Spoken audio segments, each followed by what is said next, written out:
Perry Mulder. Manager van de bioscoop in Hulst, de Koning van Engeland. Jij gaat binnenkort de film Walshoorde, een dijk van een dorp, waar we het vandaag over hebben. Die ga je ook vertonen in de bioscoop, toch? Zeker, ja. We kwamen daardoor eigenlijk ook gelijk op een soort nieuw idee. Okay. We krijgen vaker de vraag om Zeeuwse producties te vertonen. Het lijkt me heel leuk om dat te doen. Maar dan vind ik wel dat het in een soort programma moet, zodat je dat niet iedere film... dat je niet iedere film los iedere keer moet gaan promoten. Er wordt een soort filmfestival dan ook, à la het HEF of het wel een heel lang festival dan. Nee, het is niet een festival, maar het is meer een soort blok van Zeeuwse films die we in het jaar willen gaan vertonen. Gedurende het jaar? Ja, een soort jaarprogramma wil ik dan maken. Oh, ja. En ik hoop dat we inderdaad kunnen starten met deze film uit Walshoorde. Daarna, ik heb al een hele rij films op de planning liggen die ik graag wil vertonen. Vertel. Nou, Rob Maaskant die heeft een film De Toren gemaakt. Het is ook een lange speelfilm. Samen met zijn zoon, Paco Maaskant. En die is helemaal in Zeeland opgenomen met bijna een volledig Zeeuwse crew. Heel veel jonge mensen hebben er ook aan meegewerkt. Dus vind ik heel leuk om dat te vertonen. Om in de fantasiewereld van straattheatermaker en filmmaker Rob Maaskant te duiken. Komt uit Nieuw- en Sint-Joosland.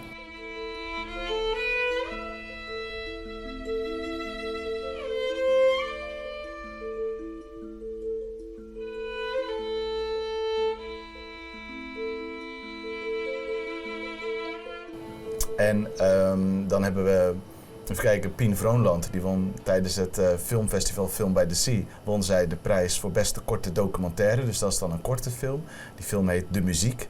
En die is ook gemaakt in samenwerking met de jongens uit Brutstedam. Die hebben dat project een beetje geshaped met haar en meegelopen in dat traject. Dus dat vind ik heel leuk om dat te vertonen. En dan hebben we nog de film De Ganoukia.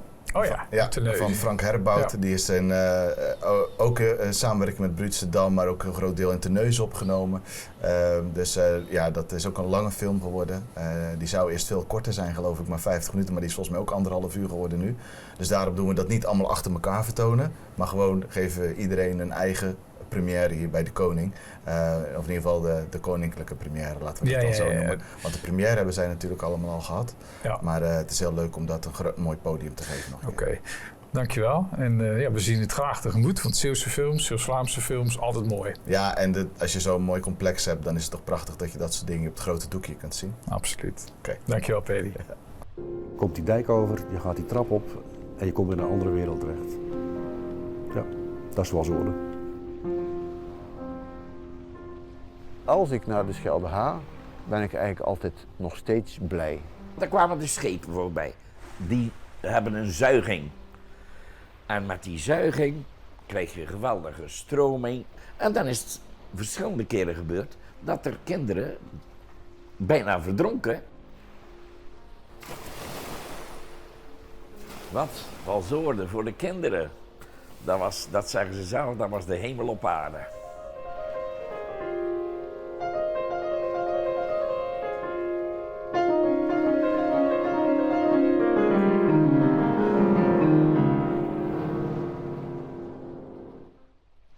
Ed van den Bergen, fijn dat ik je even kan spreken.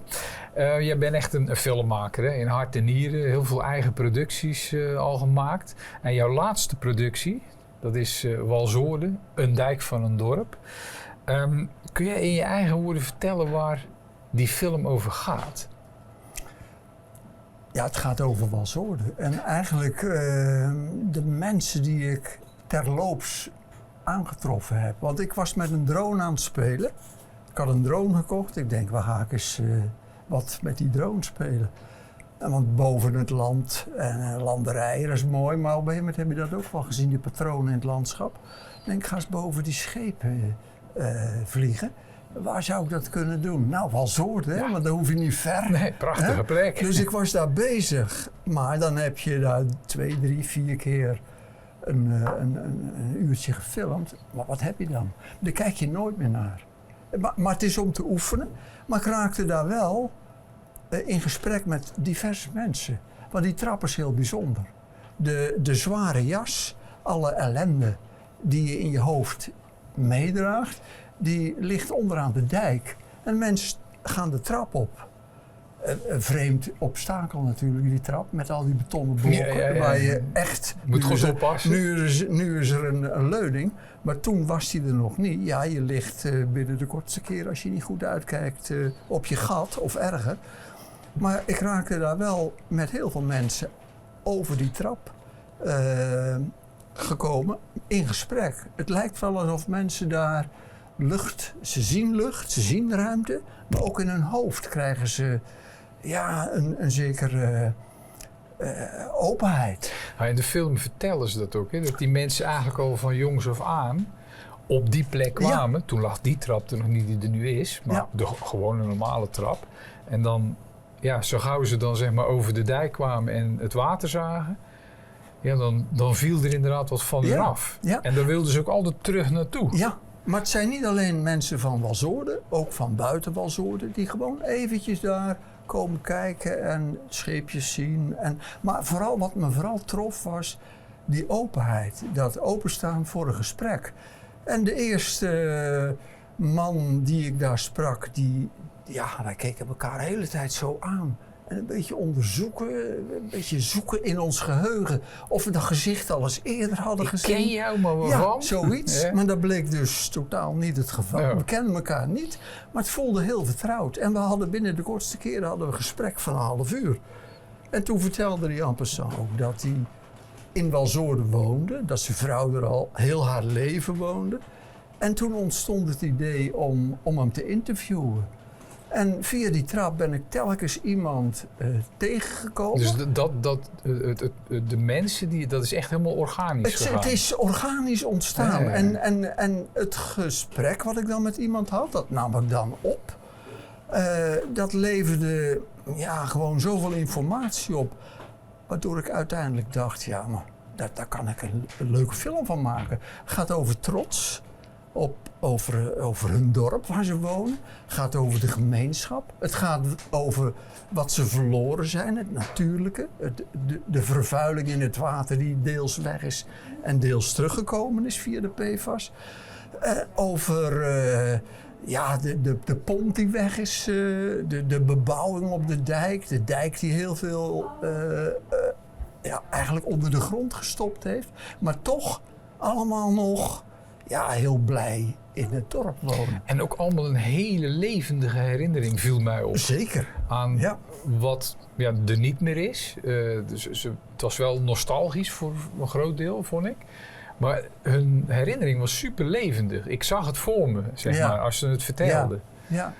Vond ik knap. Ja, die man op de brommer, die kwam daar ook op een zeker moment aan.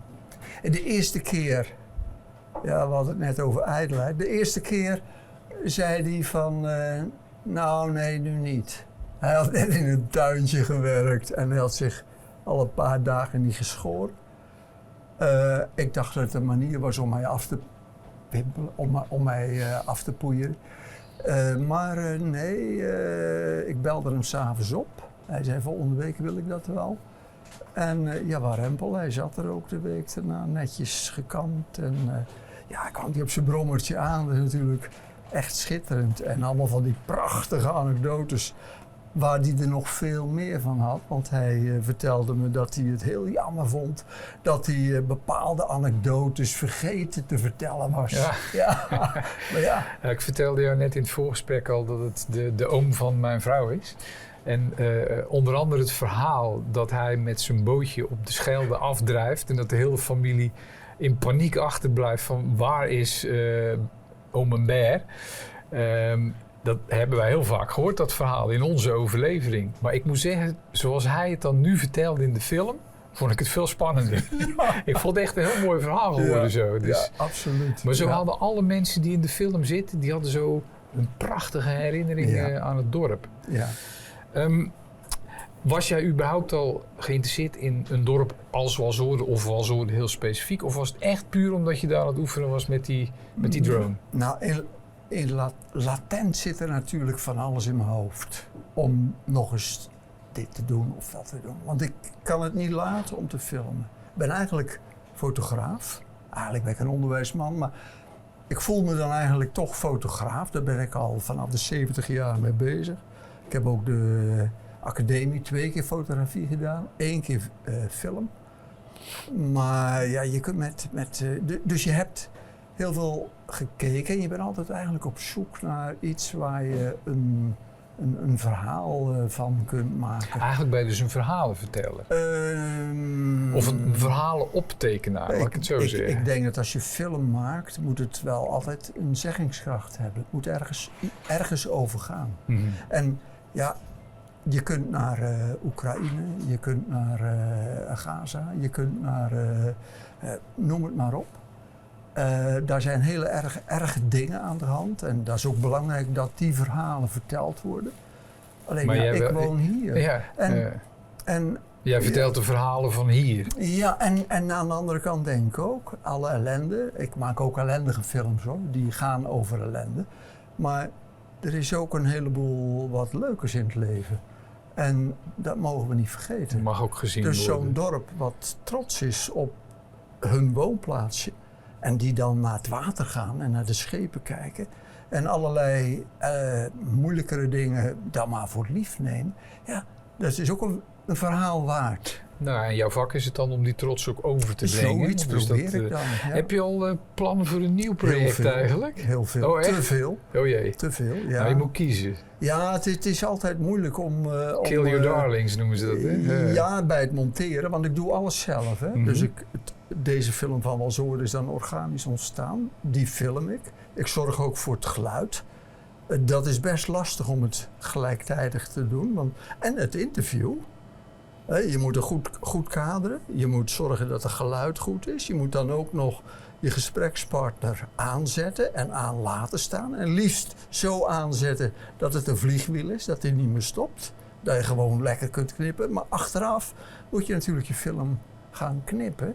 En ja, en dan het geluid ook nog. Hè? En de muziek die je erbij zet. Nou, je bent dus gewend om darlings te killen, om het zo Ja, maar dat te doe je zeggen. dan bij de montage. Maar Maar als je het dan over nieuwe ideeën hebt voor films, heb je al Ja, een beetje kunnen knippen nou, van ik heb er dit nu wel, 3. dit niet? Ik heb er 3 nu. Oké. Ja, is veel. Maar ik heb een fantastisch En onderwerp. wil je dat ons ook al vertellen? Jawel, natuurlijk. Ja, zet mij aan en je moet de batterij eruit halen Oké. om mij te stoppen. Nee, maar een marionettenspeler uit Heikant ga ik interviewen. Ja. En wat ik zo mooi vind, die man is ook enthousiast. Die zat als het ware, zonder dat hij mij kende, op mij te wachten. Kan hè? Ja, dat kan eigenlijk niet, maar in ieder geval. We kennen hem, we Dat hebben hem ook zegt al eens hij. voor de camera dat gehad. Klopt, dus, dat klopt, ja. zo ben ik hem op het spoor gekomen. Ah, oké. En een andere film gaat over de grote kerk van Goes. Waar geofysisch onderzoek plaatsvindt om te zien wat er onder de kerk zit. Oké. Ik heb er al gefilmd met een drone in een lege kerk. Ja, magisch. En dan ja, een derde onderwerp wat ik heb gaat eigenlijk over iets uit de familie. Een schoonzus van mij die dementerend is. En mijn zwager haalt haar elke dag uit het verpleeghuis. Dat doet hij nu al 4 jaar. Om van 10 tot 4 uur 's middags, 3 uur, 4 uur 's middags haar thuis te hebben. Ja, dat vind ik ook wel iets wat Super enorm, actueel onderwerp natuurlijk. Ja, en liefde en nabijheid. ja. Dat vind ik ook mooi. Ja. Prachtig. Ja. Ed, ik denk dat er na deze 3 nog veel meer gaan volgen. Dat hoop ik in ieder geval. Ik hoop in ieder geval dat mensen naar je laatste film gaan kijken. Walshoorn, een dijk van een dorp. Want die is het waard om bekeken te worden. Dankjewel. Dankjewel, Marco.